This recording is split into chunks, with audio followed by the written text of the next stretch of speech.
Dan ini kula cerita. Nanti biar sampean tahu silsilah ilmu saya. Saya ini umurnya sudah 40 lebih. Makanya hidup saya anggap saya mulai sekarang. Ya, dan saya paling sering sholat itu ya sekarang. Itu begini, misalnya ngeten ini yang masalah nyata. Kulo nunggu akhir-akhir ini biasanya ya sinau. Kulo tiap hari gitu. Cuma akhir-akhir ini lebih intensitas saya lebih sinau. Ketika saya baca hadis termasuk alamatnya kiamat itu banyak zina. Yang kedua itu wayur faul ilmu dan ilmu itu hilang. Ilmu itu apa? Hilang. Niku kulo baca itu di Bukhari di Muslim itu nangis sejadi-jadi. Kulo ngereling hadis itu nangis dan saya takut anak-anak saya nanti, anak cucu kita nanti akan mengalami masa kebodohan masalah. Kebodohan masalah misalnya gini ya, nanti kalau ulama gak cerewet kados kula, ndak mau ngomong hukum, itu nanti wong kuwalak-walik. Jadi misalnya begini. Ini saya ngomong di mana-mana, terutama sama santri-santri saya ngomong di mana-mana. Dalam kasus maksiat itu ya ada etika. Misalnya orang yang di niklab atau orang yang misalnya yang ngorder orang nakal misalnya. Itu juga ada aturannya. Misalnya Rukin daftar dulu, ya Rukin yang dapat dulu. Setelah itu Mustafa, setelah itu Mas Tri. Nanti yang gelem antri, namanya anak baik. Rukin itu anak baik, karena mau nopo? Antri. Nanti yang transaksi dan bayar, namanya anak baik. Mergo dekne yo kasil zina, yo bayar, namanya anak baik. Kuatirku nanti kalau ilmu itu sudah hilang, nanti kemaksiatan sudah ada. Sing ono kok dilem anak baik. Dia tetap zina tapi dilem anak baik karena dia zinanya ya bayar ya mau antri. Paham ya? Orang melihat konser yang pornografi, yang mempertontonkan aurat. Kalau masuknya pakai tiket, namanya penonton baik. Tapi kalau munggah-munggah tribun gak nganggo tiket, penonton jelek. Padahal cara Allah sama jeleknya mergo delok porno. Paham ya? Lho mboten, ilmu itu pasti nanti hilang. Dan itu yang pasti dimaksud Rasulullah wa yurfa'ul ilmu. Ilmu itu nanti hilang oleh etika sosial. Meskipun dalam etika itu terjadi kebobrokan agama. Itu yang paling saya takut. Nanti itu kebaikan itu dalam keburukan. Yaitu tadi. Orang nonton konser pornografi, asal kamu bayar, dianggap penonton baik. Kamu nonton, kok ngarep pengen bayar. Terus tengok-tengok, penonton itu baik sekali. Padahal delok ngiler perkara pornografi. Tapi karena dia bayar dan anteng dianggap penonton baik. Karena dia dilem orang baik, dia tidak pernah intervensi kalau perilakunya salah. Paham ya? Nanti itu pasti maksudnya Rasulullah itu begitu. Itu di sarah-sarah ada, tapi saya memahami begitu. Nanti pasti hilang. Makanya saya bersumpah sampai saya mati pun saya akan ngomong ilmu. Meskipun ulama kayak saya itu tidak populer. Saya itu sering dikritik sama teman-teman saya mestinya dari pidato. Gus ini apa jenengan ra gelem pidato? Ngene kalau pidato gak pede, nanti nuntut teng omah kula. Kita jawab tenan ndak siap. Ngrugekno kowe lho jawabanku. Gak usah Gus gak terangno satu aku ra roh terus tetep sering pidato. Lah iya macam-macam. Ndak gini terus kalau tenangan. Jadi nanti wayur faul ilmu itu begitu. Ilmu itu akan hilang karena kalah oleh etika. Etika dalam kemaksiatan tadi. Makanya saya pernah punya santri, dia itu punya toko kontong. Dia ngeluh ke saya sowan. Sebelum dewe jenengan itu bener. Jadi wong saleh itu butuh nyali. Tapi ya cerita. Pegawai negeri PNS itu kan punya gaji tetap, paham ya? Gaji apa? Ora usah tersinggung, harus biasa wae iki. Anggap ae ngomong ngarepe pangeran kowe tak gawe contoh. Lah kowe modal opo? Kudu ya, Pak. Mau satu murah. Dia itu punya toko kelontong. Ya iku pegawai PNS kan ada bulan digaji, paham ya? Guru dia digaji. Lah iku nak wonge yo rokan Gus, cara teori santri yo buka aurat jenenge ro. Tapi tak belanjaku bayar. Jadi tak anggap pembeli yang baik. Tidak jatuh yorokan, kawasan ketat, tapi pembeli yang baik. Mergo mbak. Kalau di toko soleh, bedino nih musola di masjid, tapi tak belanja. Nah jadi nyulayani kan. Pembeli yang tidak baik. Pulang kan saya proses. Wong itu bawa makal be wong soleh. Tadi kamar saya wong soleh mangkel no. Sing wong rapati saleh nyenengno. Maksudnya rapati saleh perkara aurate lho, ora perkara PNS lho, perkara napa? Aurate ora salah paham. Mesti protes PNS. Lha iku padha mek pengurus masjid. Pengurus masjid njuk sumbangan wong sing terkenal korupsi atau terindikasi korupsi nyumbang 10 juta. Sing tukang iktikaf 10.000 gegere gak karuan. Akhirnya pengurus masjid terbiasa nganggep itu orang baik. Mergo nyumbang 10 juta. Sing tukang iktikaf nyumbang iku ya termasuk ilmu ilang, paham? Nanti itu zaman ngono iku. Mulane kula nu sakniki kula nu sering untungnya kula terkenal ngalim, pancen hikmahe gedhe. Kuwi mboten urusan sombong, hikmahe gedhe. Nak ngomong jek ana sing ngrungokno. Karena pendapat kayak saya itu tidak populer. Mau kalau rata terkenal ngalim, lu orang misoi ke saya semua. Karena pendapat saya ada, kenapa? Tidak populer, saya sadar. Wong saya pernah pengajian di rumah saya sendiri pas Muludan. Mungkin ada sebagai jamaah sini yang itu. Orang tetangga saya rata-rata hormat sama saya. Tapi yang kalau di acara tak omong, wah acara ini Gus Pak gak rawuh gak enak. Mari Gus Pak nak diundang ya teko. Pokoknya dia nak sing undangan ram bayar-bayar aku teko. Tapi nak sing bayar dia ra teko. Lawat itu. Tak omong, wah aku nak di acara. Nak nganggur ya teko, nak ora rapopo. Pokoknya nak sing demi anak bojone ra teko malah apik. Ya iku ajaranku. Tak omong saking kepengenku gak ganggu masyarakat. Ya, tapi wong tetap segan gitu, tetap teko. Tapi tak umum tak. Saya tidak tersinggung. Andekan sampean ndak. Nah ini kula terus balik. Terus yang ketiga contohnya gini. Kiai ku kados kiai kados kula. Kula nu lebih nyai 5 tahun, bapak wafat 2000. Mumpun mangkel tenan. Cara ra eling Quran mangkel tenan. Masyarakat yang anaknya setengah idiot atau yang dianggap gak pati pinter itu si pondokno. Nating iki ya bagus. Lho ngoten niku kadang yo nganti camat mantan camat. Ini kula jujur mon, kula termasuk kiai termasuk kiai gede, camat-camat lah gede semerku. Gus kula niku ndek anak. Problemnya itu dia hiperaktif, ngeten-ngeten. Anak padahal kakaknya di UGM gini-gini. Itu coba yang itu supaya mondok di sini gini-gini. Ya sudah begitu. Untung kalau termasuk kiai sing rapati butuh duit, rapati butuh derajat. Memang tak pisau ya, tak maki-maki nek kula. Lalu lucunya setelah itu tidak kasil mondok di saya karena tak maki-maki. Itu gang beberapa hari. Wong sing ngomong niku wong melarat. Ya orang melarat, tidak camat. Muga ora melarat ya tak pisau ya melarat ya repot. Ya gitu. Anak yang baik karena dapat prestasi di sekolah umum, yang tidak baik di pondok. Wah nyoro Gusti kula saiki. Wingi wong sugih kula tidak miso ilang iki terus budi. Kan etika keulamaan kan bisa wong marah tuh ora oleh. Nak goblok oleh. Jadi nak misoi ora oleh, nak goblok napa? Iya, beda kan misoi napa goblok. Jadi ono. Lah itu yang menyelamatkan hati saya itu satu, yaitu tadi. Kenapa di Al-Qur'an diulang-ulang innalladzina amanu wa amilus sholihat. Jadi sebetulnya beginilah, ini yang peringatan ya bagi teman-teman yang mungkin di sini ada PNS, ada orang-orang yang biasa punya selera elit. Cobalah Quran ini dihidup-hidupkan lagi, amanu wa amilus sholihat. Dalam teori Quran pokoknya yang baik itu ngamal soleh. Jadi misalnya saya sebagai orang alim di Pondok Ruhin, dia sudah misalnya idiot, melarat, aneh-aneh. Di Pondok Mastri misalnya, wis melarat aneh-aneh. Pondok Mustafa melarat gak pahaman misalnya. Kalau dalam teori pendidikan modern di mana butuh bibit unggulan, ini itu nggak masuk semua. Karena sudah ada bayar, idiot, ngawur, aneh-aneh gitu. Itu kan repot. Wah, itu kan repot. Jadi kamane santri kok Mustafa ngenten iki, wis ora tau salam tempel lah kok kiai ini ra salat qobliyah. Kiai ora salat apa? Qobliyah. Gremeng dek mesti gak trimo dek napa? Duwe kiai kok ora salat napa? Qobliyah. Misale tak turuti salat qobliyah, kok ora badiah. Wah, dia karepe kiai ku ideal. Ngaku karepe dhewe. Padahal kiai ini kesusu rabadia kopiah mergo ape nak merga ngurusi dekne terus kelaparan. Nah ini contoh. Nanti suatu saat ada era sekarang juga mulai. Sekolahan yang hebat adalah sekolahan yang luar biasa dengan makna santrinya IQ-nya bagus. Siswanya IQ-nya apa? Bagus. Pola sosialnya bagus. Pembayarannya nomor yang penting gini Bu. Pembayarannya apa? Lah terus akhirnya pondok-pondok pesantren kan kedua bayarnya bagus, otaknya tidak bagus, perilakunya tidak. Lho umpama aku ora disangoni pangeran, wa amilus sholihat.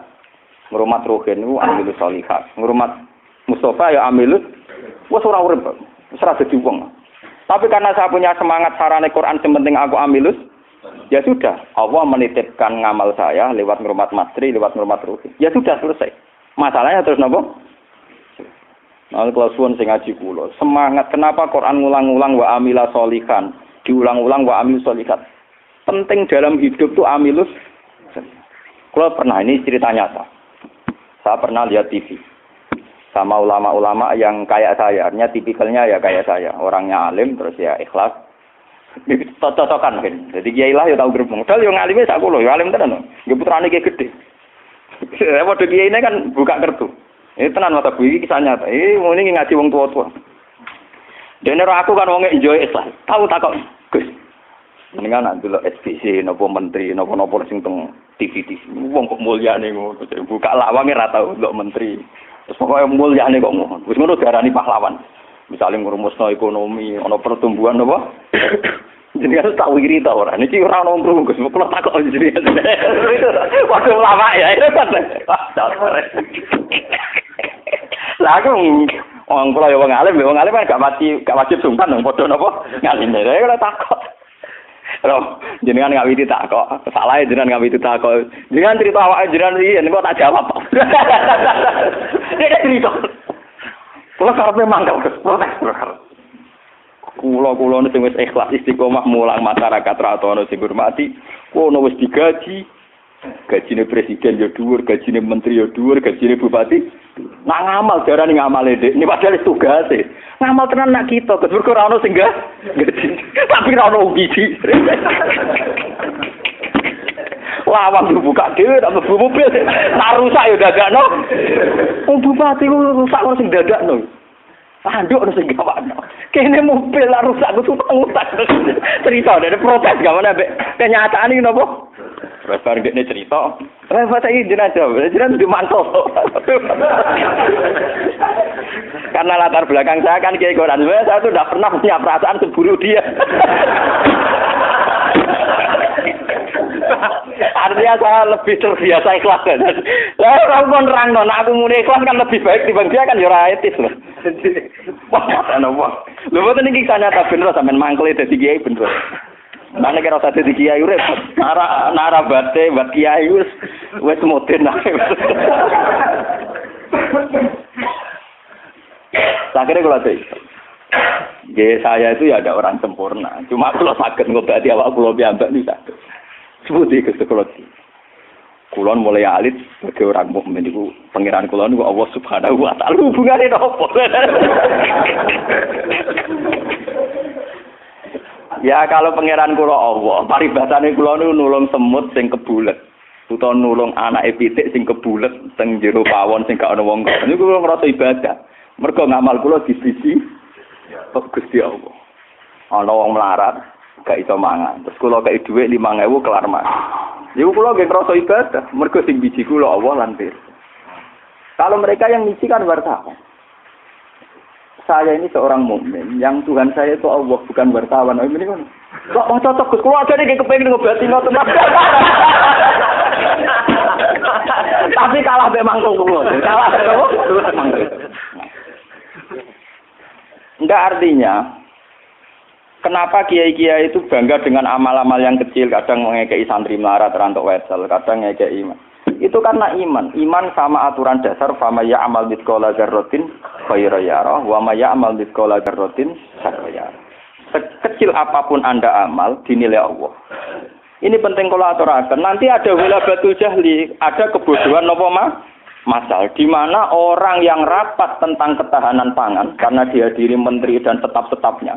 Orang itu dianggap berprestasi karena mempertahankan pangan. Kuota pangan cukup, bulog cukup. Padahal hakikat yang mempertahankan pangan itu siapa coba kalau per individu? Ada tukang becak miskin. Dia hari itu tidak bisa makan. Ditolong sama tukang becak diutangi 20.000. Anak istrinya jadi apa? Makan. Dan di mata Allah yang menjaga nyawa tukang becak ini adalah temannya tukang, bukan pejabat-pejabat yang rapat di hotel berbintang. Meskipun saya ngakui fungsi mereka, tapi kalau saya disuruh ngakui fungsi mereka, mereka juga harus ngakui fungsi sosial yang dilakukan rakyat. Saya pernah juga diprotes, apa jenengan ndak alur fungsi menteri? Lho nek aku gelem ngakoni kono kudu ngakoni adil, ora aku ngakoni kono ora. Lah bangkune. Kok penak? Kalau sama-sama kita beretika, kalau saya ngakui fungsi mereka, mereka juga harus ngakui fungsi kita. Makanya saya itu kalau melihat petani di sawah, dan itu sebagian anak-anaknya mondok di saya, itu kalau saya nyeritani ngoten.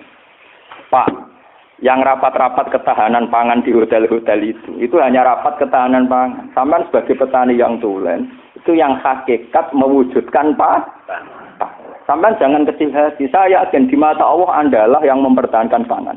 Karena Anda belum jadi Jadi itu banyak santri-santri wali murid yang bangga dengan saya. Wah, nak ngono berarti kula wong top, ya wong top padha mbek menteri pertanian. Nah, ini ya kalau menteri kan lapornya sama presiden. Kalau sampean tak latih laporannya mbek Allah Subhanahu. Nah, ini khasnya ulama. Lah saya nanti takut tadi yurfaul ilmu. Nanti itu kalau sudah ada ulama yang kecangkeman kayak saya, nanti yurfaul ilmu. Ilmu itu hilang sehingga yang dianggap prestasi ketahanan pangan misalnya ya menteri pangan sama pejabat bu. Saya ngakui mereka berjasa, tapi kalaupun mereka berjasa kan digaji ya. Nah, itu kan digaji tuh. Paham ya? Nah ini kembali ke Quran tadi. Makanya saya tetap bangga dengan Quran. Quran itu spirit ngamal. Amilus sholihat. Fama ya'mal mithqala dzarratin khairan. Nah, kemudian memang ilmu ini kelihatan biasa saja karena ya nggak ada yang menjelaskan. Makanya kalau syukur mbek jenengan jenengan gelem ngrungokno ngaji Quran. Saya tidak bangga karena sampai ngaji saya enggak. Biar orang itu bangga lagi dengan teori-teori Quran dan biasa transaksi mbek Allah Subhanahu wa taala. Seperti saya ngaji di sini. Saya ini termasuk terkenal pintar. Beberapa kali saya diminta jadi dosen di universitas terkenal dan itu berkali-kali. Saya sampai sekarang belum pernah bilang iya dan itu Allah tahu niat saya.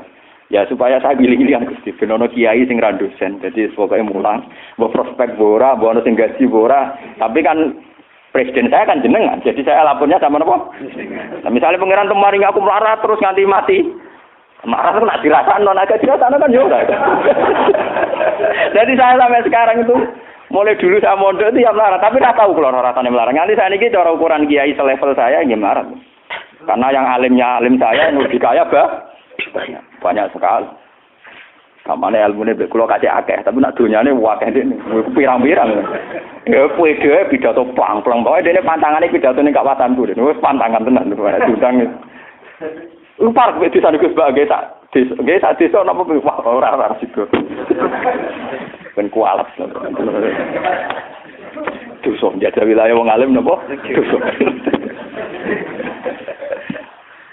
Dolim. Ngomong tangga-tangga gue tak didik apik gelem ngaji sing biasa kok dididik apa? Ngaji sing bermewah napa? Oh, ben kualat napa? Jadi ini penting kalau terangkan. Termasuk yurfaul ilmu itu guys. Nanti kalau per individu, termasuk mahasiswa, termasuk santri yang biasa lihat TV. Kalau per individu hanya mengapresiasi pejabat-pejabat misalnya ketahanan pangan daripada mengapresiasi tonggone sing ngutangi dan itu menjaga napa itu akan bahaya bagi kelangsungan iman, nggih, karena orang tidak biasa transaksi be Allah Subhanahu wa taala. Padahal dalam kitab-kitab diterangkan betapa banyak orang jadi wali hanya berdasar ngekei imangan wong siji wong loro tanpa rapat-rapat yang disorot media napa. Sama ndak ceritane, saya pernah cerita di sini. Ana wong Majusi iku sugih ra karuan, wis sugih raja, udah anak wayu. Bareng dia anak ayu karena dia Majusi tidak beragama mikir. Lah bocah ayune ngene kok tak tokno rugen pintu tapi wong cilik tak rumah aku kok gede-gede dirasakno. Rugen. Mikir. Walhasil dia mutusno dirabi dhewe, napa? Dirabi. Karena dia Majusi. Bareng malam pengantin, tiap ape ngeloni niku ditotok ya dia. Tok. Metu dene. Ana wong ganggu bulan madu kan mangkel. Ono apa? Kula niku gak sido, balik meneh. Gowo ublek. Carane apa? Lampu cilik lho. Cender. Cender apa? Cender kok gon kowe edan ya. Iya lho, cender. Oh, cender cara bahasa Rembang lho. Apa liyane cender? Oh. Kentir kalau kentir. Tapi mirip. Tak salah ucap repot. Uble sing ora nyerempet kok keteringan kelapatan cender-cender. Rugen rawani bakat sak sender mek. Mesti kena. Uble netral. Agar diparani melaju itu sampai 3 kali. Karena 3 kali ngerti parani itu sih diparani kan tidak omah. Ternyata dia itu seorang janda sing anaknya do kelaparan. Anaknya kelaparan ditanya kenapa kamu ke rumah saya nak tak kerja kok melaju, terus dia cerita. Pak Majusi, saya ini punya anak kelaparan semua, ingin makan. Kalau saya ingat anak saya mau memaksakan minta jenengan karena jenengan yang punya makan. Tapi kalau saya ingat jenengan Majusi dan saya seorang mukminah, niat itu saya urungkan betapa saya tidak ingin menjual iman saya. Terus entah ini kene wae dari si Majusi tadi. Ini mangan gandum, pokoknya segala yang diperlukan janda itu dan anaknya diambilkan terus diterus, dipikul dia. Dia seorang raja, diterus. Padahal dia niatnya biar agak gede. Buat ini cerita iman. Biar sampean biar transaksi oleh Allah Subhanahu wa Ta'ala. Nanti nilainya nanti saya akan satu. Biar sampean biasa transaksi oleh Allah Subhanahu wa Ta'ala. Terus dikasih. Nah cerita itu terbongkar, itu justru karena antar wali. Jadi ada seorang wali, dia ngipi di Ka'bah, dia zaman dulu itu masih mungkin orang tidur di seputar matok Gontowak. Dia seorang wali, Abdal, dia tidur bersama Rasulullah. Hei fulan, hei wali fulan, saya titip salam pada orang itu. Ternyata orang itu yang disifati Nabi itu orang Majusi yang di kampung terkenal paling arogan. Mereka ngerabi anaknya. Ketika dia tahu bahwa Majusi yang dititipi salam Rasulullah itu begitu, dia mengurungkan niat. Mau Rasulullah salah alamat, salah kirim salam. Itu kan nggak mungkin. Masa Rasulullah salah kirim apa? Salam. Itu apa takokno rapote elek kabeh. Niku wong Majusi sing saking kurang ajar yang rabi anak. Akhirnya dia memaksakan konfirmasi. Wong Majusi ini diparah. Ya Majusi, saya ini tanya tangga-tanggaan. Tidak ada yang cerita bahwa ada orang benar. Tapi aku ini gawa salame sama Rasul. Pasti kamu punya perilaku yang spesial, yang hebat. Majusi langsung iman. Asyhadu an la ilaha illallah wa anna Muhammadur Rasulullah. Nabimu banyak nabi tenan. Perilaku saya tadi malam tidak seorang pun yang tahu. Terus cerita. Wah, kira iman. Ya ras jenglone anak, ya langsung nopo. Padahal enggak disorot media massa dan itu perilaku Begitu juga di kitab-kitab ada cerita seorang lonte, seorang WTX. Dia setelah melakukan aksi kelonteannya pulang. Ngerti asu dilat-dilat ning tanah, dia menafsirkan itu pasti kehausan. Kalau bolak-balik cerita teng mriki dan itu ada di hadis sahih, karena lonte gak priyayi. Malah nggo santri ora iso. Lonte kelebihane kan gak napa? Priyayi. Iku dekne nganggo sepatu bute medun ning sumur. Terus dicokot. Setelah ngambil air dicopot sepatu bootnya karena tangannya 2 digo ngeranggah munggah. Ya mau mergo ora priyayi iso wae kan mergo napa? Gak priyayi. Orang priyayi kan gak kebayang. Orang priyayi jarian dia oleh munggah-munggah. Lho mboten iki cerita tentang hadis sahih. Setelah diminumkan anjing itu, Allah syukur sekali karena ada makhluk yang diselamatkan si lonte itu dan diparingi tobat jadi orang. Lu apa susahnya sih kayak jenengan saya, Mas Tri, Ruben semua. Coba kita ini kan sering menyelamatkan nyawa. Paling tidak anak kita. Anak kita kelaparan, kita berikan susu. Istri kita kelaparan, kita berikan nasi. Kita ini berkali-kali menyelamatkan nyawa. Tapi kita tidak pernah bangga. Karena kita nunggu bangga kalau kayak menteri, kayak presiden. Lalu iman kamu di mana? Lalu posisinya Allah yang nilai kamu? Kita ini mukmin yang geblek, paham? Mukmin yang bodoh. Malah nek TV juga keseringan. Bener cocokan kula bagi ini cerita cocokan antar wong alim, Pak. Niku mboten enten tiyang roh, namung kula bek mau cara tak critakno ya mangkel, tapi kan tak sebut jenenge. Tapi dekne tetep ngakoni. Mati man kejenengan ngalim mencen atine jenengan apik obaten suwe ana ati ku apik maksudnya. Dia baru sadar. Ya makanya saya ini kalau baca wahyu tadi termasuk wahyu faul. Orang yang kadang bergelar-gelar yang hebat kadang masih melakukan kebodohan dalam imannya, yaitu nganggep prestasi yang kayak presiden, kayak menteri. Sementara penyelamat-penyelamat nyawa yang lewat aksi-aksi personal tidak gini. Quran itu dawuh Allah Subhanahu wa Ta'ala, Allah sing duwe langit, duwe bumi, wae ngangge tarif miskola dzarrah. Tarife pangeran mau miskola sekecil apapun amal Anda, sak miskola Tetap tak hitung jadi. Kenapa kita yang manusia sombong? Ngitung amal tuh yang disorot. Ngitung prestasi itu yang diakui publik. Kita ini jadi mukmin yang bodoh. Bodoh doh. Mulane kira wali aku percaya santekno wiridan. Nah wali ketok tangan. Karena iman kamu itu iman yang bodoh. Mulane tobat. Penting ngaji tobat. Napa? Tobat. Makanya nanti ya karena saya tidak bisa mimpin sholat tasbih 1 Muharram. Nanti saya mimpin sholat tasbih di sini setelah maghrib. Mungkin agak akhir ya, karena ya pokoknya begitu sama. Saya itu bukan ingin apa, wiling-wilingan ya. Kalau ciri utama ulama itu mengingatkan akhirat, mengingatkan eksistensi Allah Subhanahu. Sama rasa hormat pulau kalau bolak-balik haram zaman bertamu dengan pulau teng Rembang lokal. Gak maaf kalau Bojonegoro nggak bojon susu. Terus aku bagus banget, besowan malah tambah dosa, diharam no.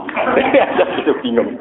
Negeri ngaji pun kalau nak ngaji di Bojonegoro salaman diulak-alik kalau kan wongnya lucu. Kenapa salaman diulak-alik? Lah anak bojo ya tenang, saltuan mumpung ketika lu mriki cangkemmu. Dari mumpung ketika lu mriki yo cangkemmu. Oh santri elek. Elek lagi sementing kasih salaman. Repot. Nah ini penting kalau aturakan. Jadi sebetulnya masalah utama manusia itu sejauh mana? Masalah iman ya. Sejauh mana kita sering kontrak ambil Allah Subhanahu. Nah ini juga yang dilakukan Rasulullah. Ketika ada sahabatnya yang sudah pinter, karena tidak meminta beliau urusan dunia, ya tidak minta beliau urusan apa?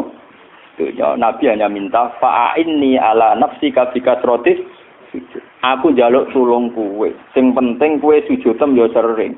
Jadi kamu Nabi kamu kowe aja ngandalo syafaatku tok, tapi kowe dhewe ora tau sujud.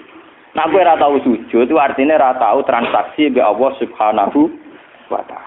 Kowe ora tau ta'alluq, ora tau gandrung ning gone Allah Subhanahu wa taala. Makanya nanti saya salat tasbih sebagai simbol saya paling ndak kula jenengan nggih sudah jauh-jauh datang. Cuma kalau ora perlu matur nuwun ada kula, paham nggih.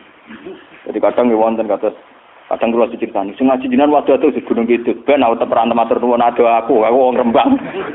Tetep aduh napa? Aku lha sampeyan ora sadase gedhe tetep aduh kula. Tetep napa? Sangkem nek saya wong Gunung Kidul kok aduh Rembang. Paham napa? Jadi tetep menang kula cara ganjaran tetep kata kula. Wis entek ngambek cara diitung wis ora bandingan. Paling sampean diitung mergo tawadhu. Artinya ngerasa bodoh terus ngaji ya dihitung apik. Dihitung apa? Kula baleni malih. Saya baca hadis itu nangis. Jadi wayur faul ilmu. Ilmu dihilangkan termasuk ilmu prestasi tadi. Kenapa kalau yang melakukan seorang presiden, seorang menteri itu menjadi prestasi yang luar biasa. Kita-kita yang berkali-kali melakukan prestasi penyelamatan nyawa, orang ngerasa duwe napa? Prestasi. Akhirnya syukur kita sama Allah Ta'ala kurang hanya karena merasa tidak punya prestasi. Padahal kita punya prestasi berkali-kali. Oh sama tak cerita ini ben iman teman. Rasulullah nak dawuh itu detail sekali sampai ngendikan kowe iku nggawa kayu ke hutan terus kamu jual di pasar. Setelah kamu jual di pasar kamu kasihkan ke ibu kamu, ke anak kamu dan menjadikan mereka hidup. Itu sudah sedekah yang luar biasa. Sampai Nabi nyontono hatta matat ala fi simroatika. Jika yang kamu bikin untuk mulut istri kamu, matas ala fi sim. Ini wonten cerita. Nabi Musa pernah tanya sama Allah, ya Allah, saya ini kalau di surga sama siapa? Itu dia pemuda, wongnya dempal kaya Rugen, khasnya wong melarat kan apa dempal. Tukang golek kayu kan. Dan ini Rugen alhamdulillah iso nglakoni. Jadi tukang ngukir kayu tapi ra golek napa? Ternyata anak itu duit cara mriki untuk duit 20.000. Itu yang karena orang Arab itu melaratlah pakanane roti, Pak. Wong Arab lain melaratlah pakanane napa? Roti daging. Jadi orang Arab itu roti yang unsurnya itu tengahnya dikei daging. Ning ditukokno roti. Yang separuh dipangan dia, yang separuh digantung. Digantung teng guwa karena ibunya sudah lumpuh. Kalau dia pulang disuapin. Kalau dia sedang kerja, ibunya mudah meraih karena digantung di dekat nopo itu. Ya sudah gitu saja. Dan itu sudah menjadi layak dia setingkat Nabi Musa nanti di surga. Dari Nabi Musa, wong iku kan Nabi Musa rumangsane kan ya kaya dekne kiai, mesti salate cukup dia. Pokoknya dia kan foto ning ngedok. Oh ternyata ndak gitu, mau bakul ning pasar mulai. Ya gitu aja. Takone be pengeran. Lah karena apa Gus? Ya krana iku. Sampeyan takok krana apa? Ya krana paham mungkin. Jadi kayak keliwat. Ibu mesra tuh. Terus ya, berarti ada kesempatan. Makanya saya ini sering cerita ke kiai-kiai. Jangan kira saya boyong tuh karena pondok saya enggak. Saya boyong tuh enggak karena pondok saya. Ora ono hadis ya, wong boyong demi pondok ora ono hadis. Karena demi ibu saya. Karena ibu saya masih hidup dan beliau masih membutuhkan saya. Hanya saya sering cerita ke supir saya, nak lihat ibu butuh mobil pamit aku. Nah ibu rasa pamit. Saya sering bilang itu sama Mbak Kangkang kalau ibu mau derekno kemana enggak usah pamit saya. Tapi kalau selain ibu kan, ya sekarang harus jadi apa? Itu kita ini harus bangga dengan prestasi-prestasi yang dicontohkan Rasulullah Shallallahu Alaihi Wasallam. Tapi kita ini sebagai mukmin bodoh, kakek ndelok TV tadi. Kita ininya kan jadi tokoh hebat yang disorot media massa. Sehingga misalnya coba masalah aid.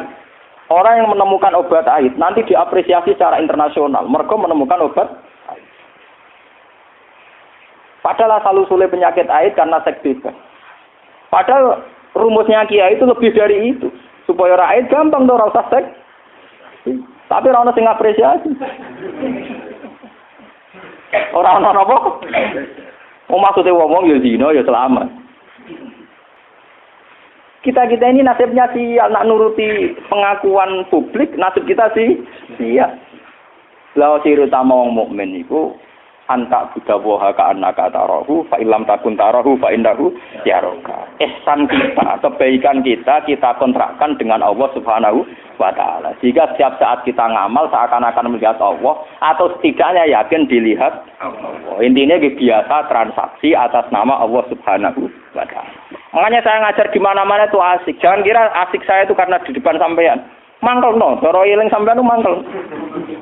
Mati kadang ngantuk turu, kadang ra paham, kadang plengaan nuruti ngono gelo. Cara kula nganggo taklim muta'alim sak bubar sampean. Sampean nganggo dalil ra sopan ya, Pak. Tapi saya itu enggak nganggo dalil taklim muta'alim. Kula langsung nganggo Allah Taala kesuwen. Repot. Depan gelo. Cara etika taklim muta'alim gak mlebu kabeh sampean. Nek ana gurune teko kudu nguwat bar kabeh. Nek duwi ora oleh melengak bar soalnya tutup. Cara sampean ngaku nganggo kaidah taklim nomo tutup. Ini penting kula aturaken. Terus kula suwun sampean harus secerdas sahabat ini.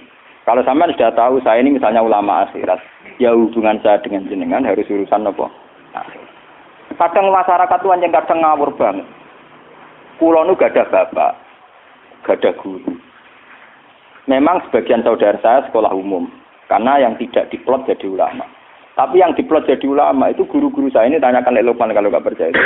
SD saja enggak. SMP apalagi SMP. Kiai-kiai ini sudah tirakat sebagian anak yang calon pewaris kealiman itu bahkan tidak merasakan sekolah nopo umum. Tapi masyarakat enak saja, wis ngerti kiai ini ngono, anaknya apa sipen maru atau apa ujian juk dungane. Kiai. Saya itu pernah punya kakak wakil bupati. Wakil bupati jadi bukan calon. Saya belum pernah main ke rumahnya. Tanyakan Dek Lukman itu. Saya itu hanya sekali main karena beliau pas mau haji. Dan itu di keluarga saya dihormati. Memang saya plotnya ulama, ya etikanya harus gitu. Padahal kakak saya itu sering ke sini, ke Tonggo dulu ketika saya masih kos di sini. Ya karena aturan dasarnya gitu. Yang tidak ulama, harus ulama itu dipegang. Padahal itu kakak saya.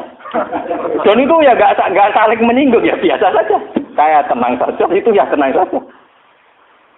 Wah itu kalau logika sampean kan aneh. Tapi kalau di keluarga saya biasa. Ya orang tersinggung kakak saya, memang yang tidak ulama, tuan. Ngomongin jagal. Ketika ada euforia, namanya punya dulur wakil bupati, wah kasih pinjam mobil. Saya juga pernah. Zaman itu saya miskin sekali ya. Kalau kesini yang bis, ya biasa nyetop tosa, nyetop angkot di jalan. Gus gak nyilem mobil kakak, cangkem ulama, buari tomak kayak kue. Saya memang cangkem saya, memang masyarakat biar tahu. Ulama udah didik kayak kue. Ya logika mereka kalau nggak pinjam mobil kakaknya, wakil bupati kok umbat. Cangkem ulama pada anak kue. Akhirnya mau sadar. Sebenarnya ulama tenang. Jebule gak guyon. Maksudnya mereka sadar. Nah aku ragu guyon. Guyon biasa. Tak tirakati tenang. Saya itu mangkel kadang. Ya itu tadi. Saya ini kan sudah begini. Potongan saya kan potongan kuno-kuno. Lu ngoten niku nggih. Ismail, ini sesuatu kula aku kepen dadi wakil bupati sampai kepen dadi bupati kepen omong iki pirang. Kadang kita omongin, sing mampu wudu kita omongin. Saya lek Pak kula tirakat ngene ora kepen dadi ngene iku malah pokok ndongakno sampean apa? Dadi. Mboten ngoten Gus maksudnya jenengan akhirat wis akhirat kula wong dunya belum. Ya tapi aja tulung aku menika. Tetep ae. Ini wong badhe wonten tiyang daftar tentara nggih sowan kula. Wong bupati sowan kula mateno. Apa rak pangkel iki ya sopan. Artinya dekne cek yakin dengan Kiai Mandi dari sisi ini kan sopan. Tapi sisi di duniawi kan enggak. Kula yang Kiai jujur tak omong. Wong senengane bingung kula, bingung terus. Aku nak ndongakno kowe kuwatir kedurunyan. Ora ndongakno jare tamu kon ya nek bingung wong. Kowe kudu sepuro, mergo rene ku bingung aku tak omongi. Nggih punten ae sampe penting. Kayak ini nasib. Coba kalau zaman sahabat itu tidak begitu. Rasulullah sudah bilang karena dia sering khidmah, kowe njaluk tak turuti. Dia mikir beberapa hari terus dia sadar. Ya iya dunia ku apa entek, mesti kiamat. Rasulullah orang yang begitu penting ning kersane Allah Subhanahu wis aku ora njaluk urusan dunia. Njaluk wae urusan akhir. Coba kalau antara sampean desa hubungannya kayak gitu kan seru. Meskipun ya tidak mungkin aku swargane beroke nawar ya ora mungkin iku mukhal. Tapi kan lumayan to paling enggak beda kelas lah kan iso dolan. Loh karena saya juga tidak mau sekelas dengan guru saya. Aku diomongi wek kanca kula niku. Wes aku ngandel kula geman oleh teman-teman. Jenengan anak swarga awor guru jenengan tem sungkan gak enak. Mumpun boten usah Gus, wis oleh biasa wae mengke pancet wek kula kanca ngopi Gus mriko. Dadi dekne ora seneng den swarga awor Kanjeng Nabi awor Kiai ora seneng. Ning donya wis dilok ning akhirat apa? Gak seneng. Gak bebas apa? Lan kira sawar aku ben. Dadi kowe awor ngene-ngene iki. Angko nak kangen ya sowan, tapi bariku bengak-bengok ning swarga iki. Ning teras-teras pawon-pawon. Jadi tangan-tangan kadang wong cerdas dadi. Mbok Agus jogeman oleh nemen-nemen. Mare swargane awor para nabi, para wali iku gak enak dari mergo napa? Tangan-tangan ya masuk akal. Wah iya. Dasar nemen-nemen yo enak, soleh nemen-nemen yo berat napa?